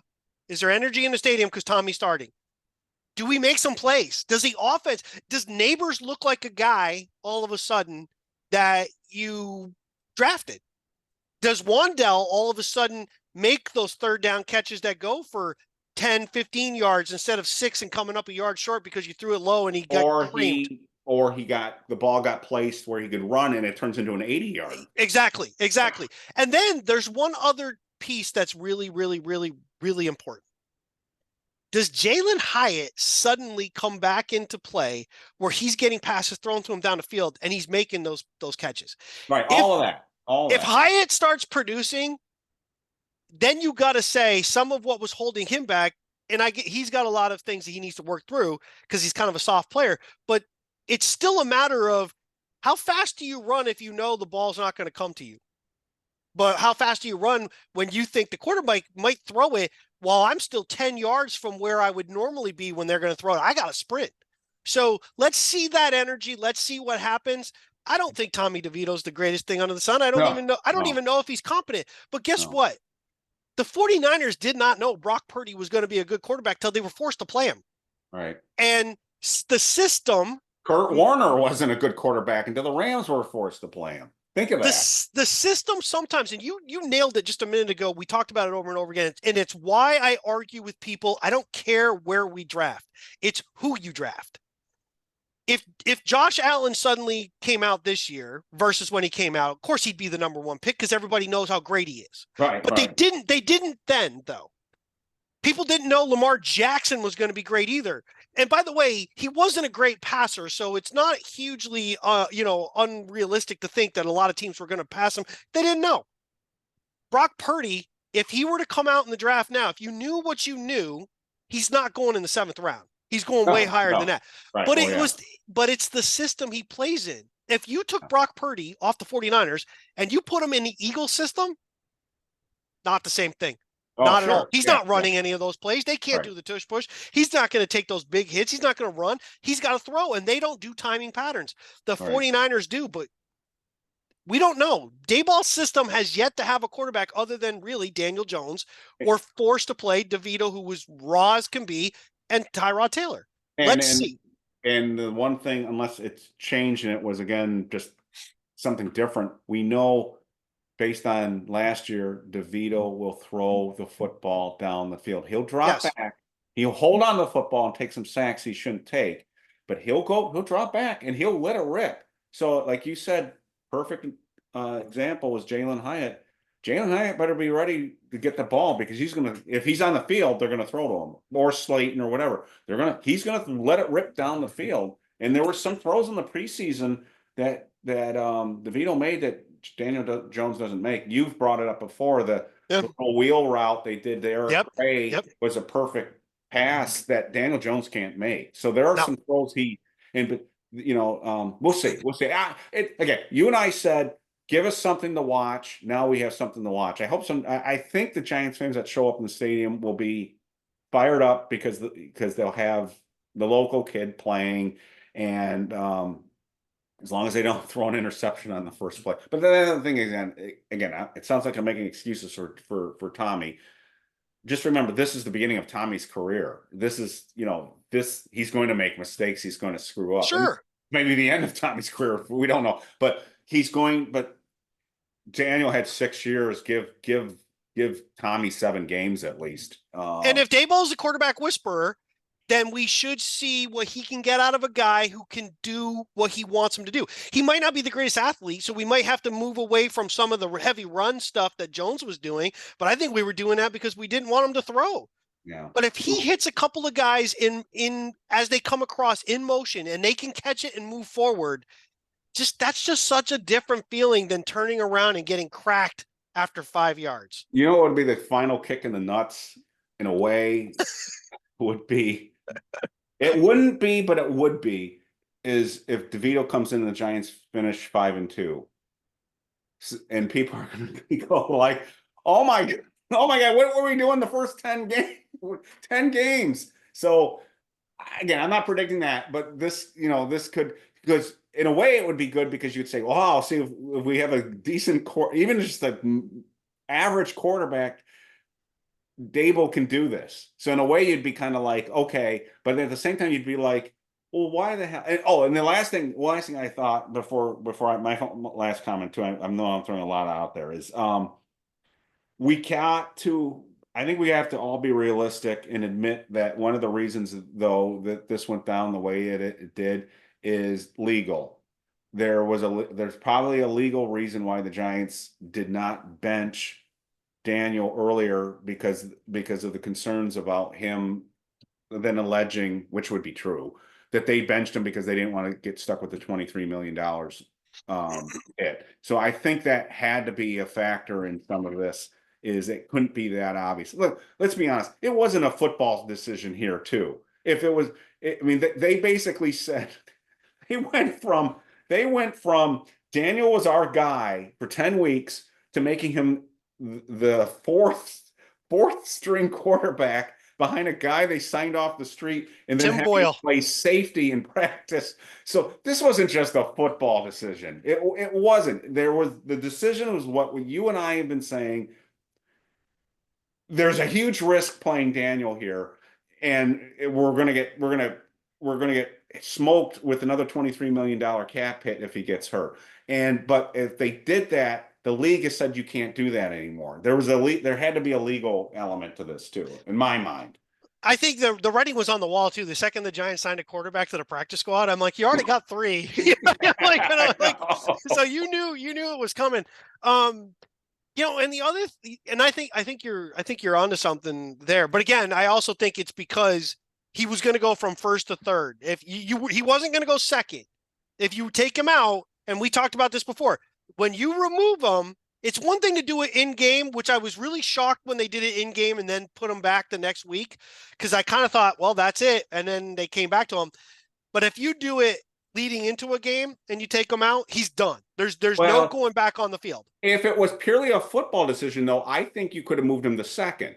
So you could have just said he's not a starter, but for the remainder of the year, he's going to be our backup. If something happens to DeVito, he's going to. I think it's more indication that it wasn't a football decision that they dropped 4. I'm not arguing that point, but my point is, though, once you do that, and he's the highest paid guy on the team, right? And whether you had a gun behind you and you were told he's our best chance to win. Yes. You said that so many times. You're not going to put him second because your best chance to win. You're going to go, you know what? Nothing's working. He's third string. we're going to move lock up DeVito up. No, it had to go the other way around the way that it did. I will say one other thing too. People need to stop. Jesus Christ. How many people on BBI, bigblueinteractive.com, how many people on BBI love to point out people that they will post a rumor about something that they hate and they go, that's so stupid. It's not true. But then they hear something else that seems completely off the wall from somebody maybe they believe, so they start running with it. This whole idea that the Giants were flip-flopping, that Jones might still be the starter. My God, that reeked of it coming from Jones's camp all along. No. And again, I don't want to get into it, but I think we've learned in recent years in non-sports related things that narratives are formed by parties out there for a purpose. Yes. So, and this is just another area that, again, and the other thing that what makes it even worse are there are people out there that do not have the best intent. And what I mean by that is they're more interested in generating clicks and generating revenue than they are in telling the truth. So you have to be very, very careful that you're not being manipulated and you're not being played. And you see that a lot on social media right now. You see it in politics. You see it in all areas where people are putting out stories because they want people to get riled up and get angry and get divided and get and once you see it, once you see the strings of the marionette, once you see how you can't unsee it. But some people can't see that they're still being manipulated that way. And so I still fall victim to it sometimes too as well. So just remember, the person that's feeding you that line may not have your best intentions. And sometimes too, you're looking at things from an eye of what I want to see. I'm mad at them. I think they suck. Oh yeah, they suck. The whole idea, and the one thing that was brought up that you've mentioned, it's not a football decision. I think there actually is a football decision here as well. Jones let it come out, basically hinted at it, that his side was willing to waive the injury thing. And the Giants just weren't going to do that. And that tells you they were done. You're not going back in. And I think that's the malaise that has been created inside. Is like, if you let him waive it, then you've said, I don't care that our results are so bad that you can just keep going out there and playing and bring everybody down. Didn't that reek of desperation though? That was sad. It reeks of desperation. That was sad. It's like, please give me one more. I just want to play. I just want to play. Please. I promise the next time I won't take the sack. I'll throw the ball. Again, Daniel Jones, sounds like I'm gonna pile on. He's a bad player. He's a bad football. Probably a great guy. He's a bad football player. They should have moved on a long time ago. Where do you think he ends up? Where do you think he ends up? I said to my wife as an Uber driver, but I don't know. I don't know. I don't care. I was going to say something that probably give me a lot of trouble.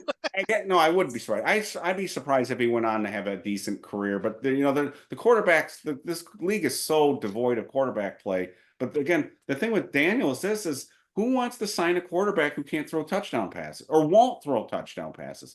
It's the weirdest thing I've ever seen. It's hard. It's actually hard to be this unproductive at that position in 2024 as he is with the people that he had around him. It's very weird. I have a weird feeling, especially since they just sent Brock Purdy for an MRI on his arm. And this be the second time he's had an arm shoulder issue. They keep saying it's not that big of a deal, but if you've watched the 49ers the last few weeks, it seems like it might be a big deal. And he can run in that offense. I would not be surprised if he goes there, because then you can do a lot of RPO not to start, by the way. I mean, just to be somebody's backup. San Francisco seems like a possibility. People keep talking about how funny would it be if he went to Dallas and then played the Giants next week. I'd be like, Dallas please. Say they're not interested. I'd be like, please. Well, somebody showed that his image showed up on their site briefly. Bullshit. That was bullshit. I will tell you this: Dallas Cowboy fans, the ones that I know, think the guy's awful. They don't want any part of him. They don't want. They think he's just terrible. They're probably upset that we got rid of him at this point. Listen, if we want to solve our potential interception problem, I want a guy that I know can't pick us apart in practice to be the guy to play in. Because when have you again like, man, Jones has been lighting it up in practice. The Giants defense can't stop him. That's it when you knew what they're playing. Like, Yeah. you know what the defense is. You know those guys, and you San still weren't doing Francisco it. would make a lot of sense for him, though. And again, he would probably be competent if called upon in short situations if he, ran the ball there. That's a good guess on your part. But to be honest with you, and maybe this again sounds petty on my part. I don't care. I don't care. No, I I don't really either. care about Saquon. Well, I hope he When signs I somewhere start, because we get a little bit of look at little tiny offset if he takes a contract somewhere else. It lessens just a little bit. oh yeah, I don't think Not that yeah the cap matters that this year. Because with what difference that. does it make? To me it's just I don't want to think about. There's some things in your life it's time to move. It's like an old girlfriend. It's just like I don't want to think about that anymore. I don't want to think about Daniel Jones anymore. Good luck as long as it's not with the NFC East. I don't care. I go off into the sunset at this point. If he goes on and plays amazingly for another team, I'd be shocked. Oh, Maybe it'll yeah. happen, but No, I no, don't no. think so. He'll be in somebody's camp and he may win a job. It depends on how bad the quarterback situation is on that team. Like if he had been on the market this year, somebody like Minnesota might have looked at him. I think you could almost count on, and I don't know what's going to happen the rest of this year. I think maybe San Francisco, somewhere else. He's only going to be a backup for half a year for a contending team that doesn't feel good that if their main guy gets hurt, we don't have somebody who can play. And Jones can play. He's been in pressure situations, so he could run an offense. You probably aren't getting a lot out of him, but you as the Giants love to keep putting out there, he's cut his turnovers down way down. And if all you're trying to do is not turn the ball over, then you call a bunch of runs and some quarterback options, whatever. But I think you can almost count on next year. Where's the one place that makes the most sense for him if you are looking at it beyond just production on the field? And that's Carolina. He's from Carolina. He's from the North Carolina area. They're going to need a quarterback. They're going to draft the guy more than likely. So he could come in. He brings his fan base a little bit, his family, friends. You're not expecting a ton. And then you got a rookie behind him that'll ultimately supplant him. I could see that. Yeah. And then I can You're boo really him from good a at distance. you're really good at looking at the entire league more than I am. So I think you've got a good sense for that. I think that makes sense. That makes sense. The two teams you've already mentioned to me, that makes sense. But I don't Who cares? I don't really I care. don't. It's just again 6 years of crap. Just I wanted to be happier about this. The problem is the situation that we're in. It only feels good that it's been removed. I don't feel necessarily better about what's going to happen. It just takes the one negative out. That I'm actually excited to see something different that I know 8's not going to jog out onto the field and I'm going to go, here, we're going to go run, short pass for less than yardage, third down, potential sack, bad pass, punt, and then here we go again. You can almost count on it week after week. There were people that insisted he would be back next year. There were people that thought there's yeah. no way that they're gonna roll him back one more year. And you and I never thought that. We thought they're not going to do that. The only way I thought that might happen is if he had a 2022 He played his way to it. renaissance. But even then it would have to be better than 2022 because I don't think they were completely, well, maybe they were. I don't know. That may, again, the thing that we'll never know, which maybe somebody will write a book about it someday. I don't know. Who made the call on re-signing him? Who said we're going? Was it everyone? Was there a better way to put it? Was there anybody in the room that said we should not do this? Was there anybody in the meeting room at 1925 Giants Way who said this is a dumb decision? We should not be extending him. Because if there wasn't anybody in that room, that's even worse. But who made that decision? It's funny that we talked about, and we'll tighten it up.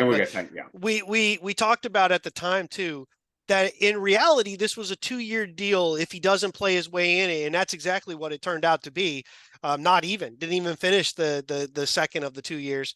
And I still believe that they built it that way. I think what they expected was, at the very least, it would maintain. It would be 15 touchdown passes, maybe 7 rushing. We'll build up some of the other areas. Maybe the TDs come up here, a little less on the rushing so we can throw more, and we'll build the rest of the team, and eventually we'll be able to move away from him.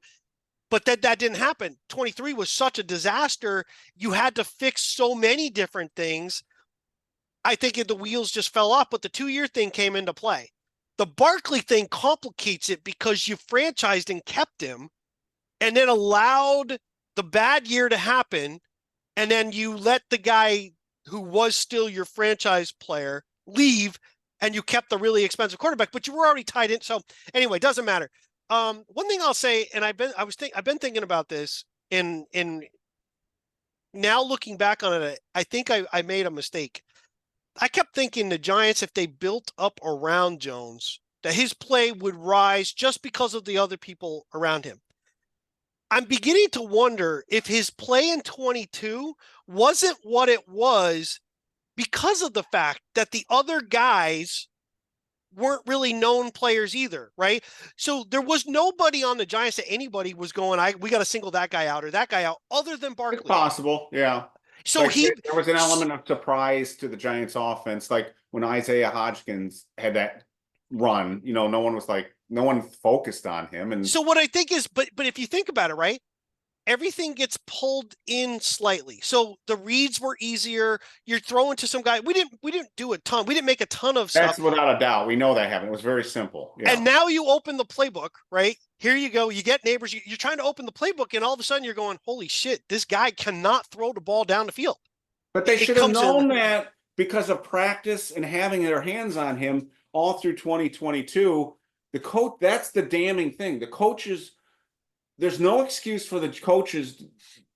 They must have known. I mean, they dumbed down the offense. They know they dumbed down the offense, and a lot of that had to do with Daniel. So how do you go into the offseason and say we had to dumb things down? And he's not when I say dumb things down, I'm not saying Daniel's dumb. I'm saying, but his you basically condensed the playbook. You condensed the playbook. So if you know that, then you know his limit. You have a limited, very, very limited quarterback. Why would you invest that much? I mean, again, the overthecap.com did a really good short piece on the financials of the deal and how it compared to other players in the league and why the Giants were dumb to give Daniel that contract. So that contract's worse than we even realize it.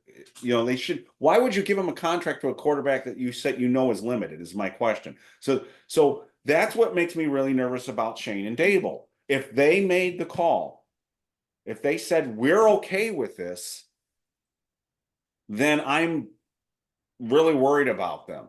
If they had a gun put their head, then I'm still not okay with it, but I understand it a little bit more. So I still think I think it's the second one. Yeah, but what if it's the first? Well, but here's the reason why I don't think it's the first. If that was the case, right? If let's say you're both Daboll and Schoen, doesn't matter. You're either one of the two, right? If you're committed, well, let's say you and I are. One of us is Schoen, one of us is Daboll. If we're committed, we agree, we want this guy. Why did it take till 5 minutes before the hour before we were able to get the deal finally locked into place so we can turn around and franchise Barkley? Well, that might have been negotiations. Yeah, but the last minute. Yeah, but it went to the very last minute, and you still needed to take care of Barkley. Would they have franchised? The question is was franchising? Did they think franchising were they really intending to franchise Jones? Were they? Was that on the table? I think what happened is this, and again, this is just playing it out. They knew what Barkley wanted for numbers already. We knew that because the discussions had already been had prior to the trade deadline of 22. Yes. And Barkley would not agree to a new deal before the trade deadline and all that. That's true. And then they didn't trade him. So now you knew what Barkley's numbers already were, what he wanted. So now you come to the offseason. If you were planning to franchise Jones, then you signed Barkley to the deal that he wanted, but they didn't. Right. And I think they knew that their only option to keep what Mara. I think what Mara wanted is you Was got to both. keep Barkley. Oh, So you give Jones the contract then. If you say you don't want to give Barkley the contract, because I think Mara would have been fine with either one getting the contract and the other being franchised. But he wanted Barkley to stay. And I think Shane doubled down in his comments to Frank Gore about how Barkley's wear and tear and all this stuff tells me what he was already thinking about Barkley, even in 22. So I think they said, we got to get Jones signed so we can franchise Barkley. Mara wants, we got to get that done. and that's the prevailing narrative, and I'm not disagreeing with that. What I'm saying, worst case scenario is this: the narrative has always been, the assumption has always been that Barkley screwed the Giants, and the Giants wanted to use the franchise tag on Daniel. That's that, and that. But what I'm saying is, how do we know that they didn't want to re-sign both of those guys to long-term deals? Now, I hope it's what you think, and that's the prevailing narrative, that they were going to use the franchise tag on Daniel, because that would have made sense. But do we know? I guess what I'm saying is, So I don't think we know for a fact that they wouldn't have re-signed both the long-term deals, and which would I have been think, but I don't think they would have. I think, honestly, I think Shane and Daboll in their head had it kind of figured out that you don't pay a running back. And I don't think it matters that it was Barkley or anybody else. They didn't want to pay him long term. And I think his injury history, too, that's a smart move. But in order to accomplish the 1 year goal, which was obviously keep Barkley and try to make a run, which I think they, in their head, they convinced themselves we're able to make a run faster than we probably should. They'll fall back on it now that they'll say, it happened too soon, but that's not the way they did things. But I've said it all along, you have the ability in the quarterback contracts based on matching it against other quarterbacks. You can build in false years if you want to. And that's what they did. But they've still paid him a shit ton just so they can franchise Barkley. I don't think there was ever an intention on Shane and Daboll's. I think Mara maybe, but Shane and Daboll did not want to give Barkley the contract that he wanted. If you gave both of them contracts long term, then you've screwed the cap completely, and you couldn't sign some of the other guys that we ultimately did. And I'm not saying you're wrong, and most people think you're right. I'm just saying I don't know. Well, I will say Well, this: true. if you're right, that's not a good look either, because it basically means what the Giants did is they forced something they shouldn't have forced. They basically, the thing at that point, and you and I have talked about this, we're not going back on it. We said this before. They should have simply let Barkley walk that point and franchise Jones. But they basically, and somebody said on the thread on the website today, I saw someone post a comment that said Barkley screwed the Giants. I understand the sentiment behind that, but Barkley didn't do this to the Giants. The Giants did this to themselves because they were unwilling to make a hard decision.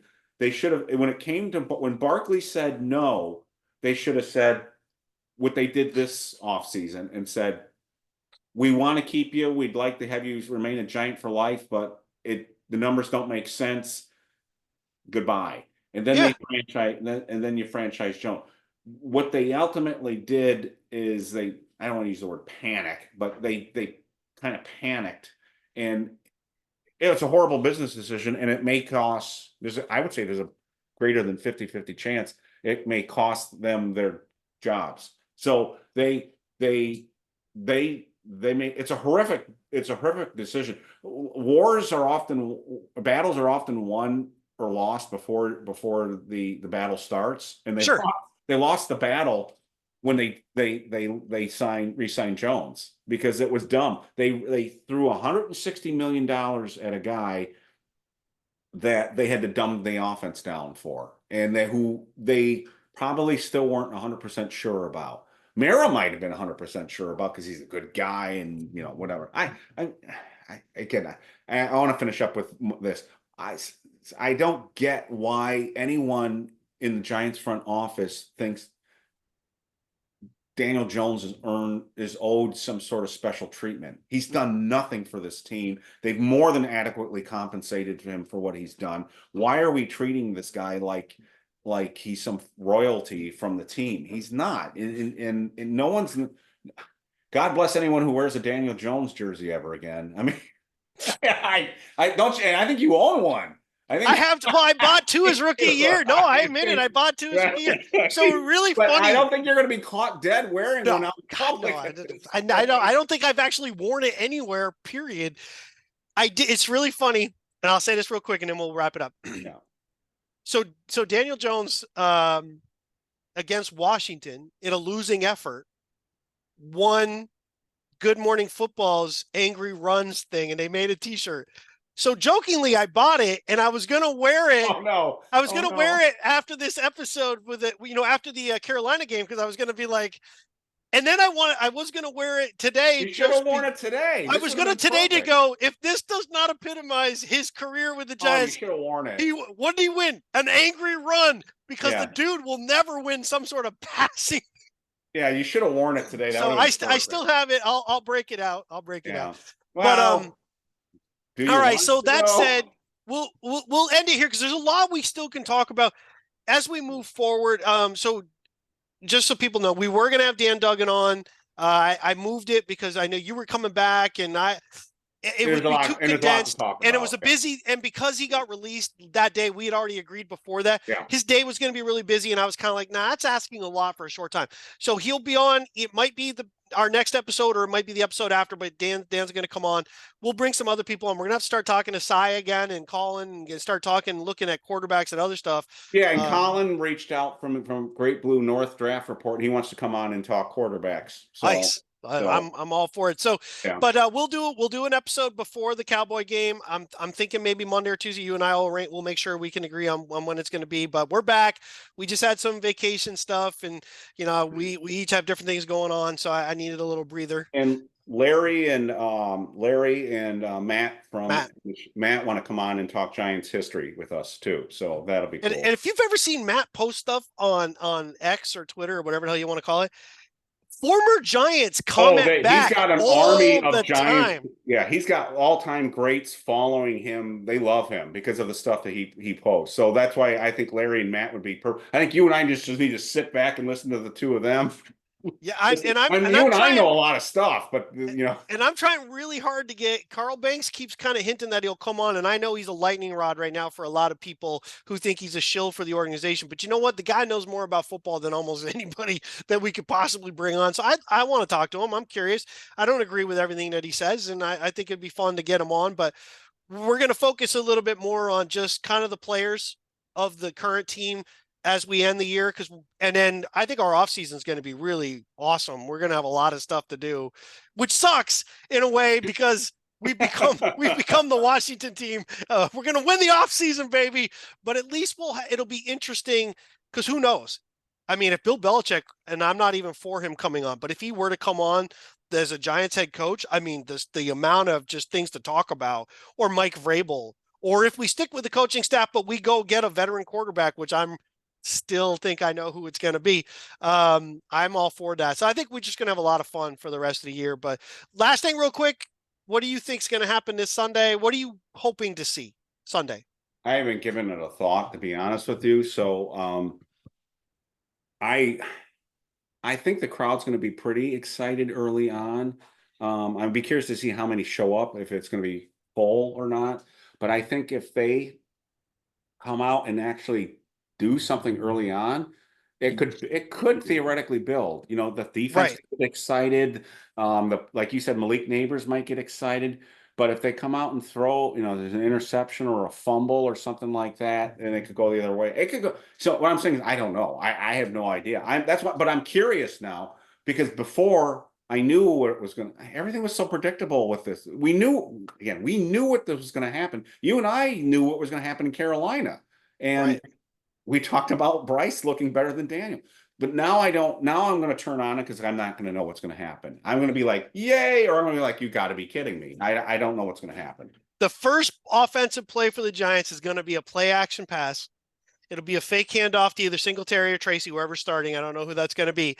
And that first Yeah. pass is going to be a quick either out to Nabers, or it's going to be a quick to Johnson or Wandell. But it's going to let Tommy, and it's going to let the crowd go crazy. Now, if you do it and he gets sacked immediately, this whole place could just go. Right. That's But what I I'm think saying. that's It what's could going go to either happen. way. So, But I think but that's now what's I've going to got a happen. reason to be kind of interested, because now I'm like, hey, Daboll knows how to run an offense, or maybe he doesn't, or Right. Shane Bowen's getting better. So we'll see. My big worry right now is the defense, because I'll tell you this: if Shane Bowen's a problem, I don't want Daboll back, Yeah, because because that was your choice. And by the way, Orchestrated is the dumbest thing, where you walk in and go, hey, Shane, we're going to get this guy. He's like third, yes, 13th, or yeah, second. I'm like, that was first off, all choreographed. Shane Yeah, already knows, because he yeah. agreed. You don't get to just hire coaches without your general manager agreeing to it. Yeah, that was choreographed. That So was so bad. stupid. Yeah, we're talking about Hard Knocks for those who don't. Yes, go back and watch that one scene. I actually want to Where go back and rewatch it just to see what I might have missed for things that have now I thought happened. about that, but part of that's it'd be so painful. So anyway, Maybe we'll save it for the off season. We'll yeah. do a Ray in we'll do. Arlington told me this week. He said, "I was listening to your podcast, love it. You guys, 45 minutes before you ended it, said you were going to wrap it up. So we need to wrap it up." So So we're on that gonna note, call it. We'll call it on that note. By the way, real quick, if you do play DraftKings and you want to roll the dice, Tommy DeVito is only 4,000 in for quarterback. You can stack your lineup if you go really cheap at quarterback. So anyway, thanks for watching. Please like, subscribe, all that good stuff. We'll be doing a lot of stuff going forward on the direction of the Giants, and we will be Daniel Jones free. And I think I might call this episode, it was a goodbye bye week for the Giants. So there you go. yeah, here we go. All right. So Creative. we'll catch you again, and I appreciate you listening. Everybody, enjoy your weekend.